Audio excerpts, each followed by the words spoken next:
கொஞ்சம் கடுகு போட்டுக்கலாம். கடுகு பொரிஞ்சிடுச்சு. வெங்காயம் சேர்த்துக்கலாம். மாங்காய் சேர்த்துக்கலாம். நறுக்கி வச்ச மாங்காவை போல் உப்பு சேர்த்துக்கலாம்.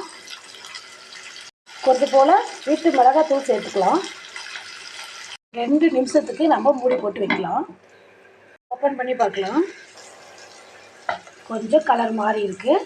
இப்போ கொஞ்சம் வெல்லத்தை சேர்த்துக்கலாம். நம்ம எல்லாம் சேர்த்ததுமே நம்ம கொஞ்சம் போல் தண்ணி ஊற்றிக்கலாம். கொஞ்சமாக போதும். இப்படி போட்டு வச்சாச்சு. கொஞ்சம் நேரம் இருக்கட்டும். ஓப்பன் பண்ணி பார்க்கலாம். நல்லா வெந்துடுச்சு.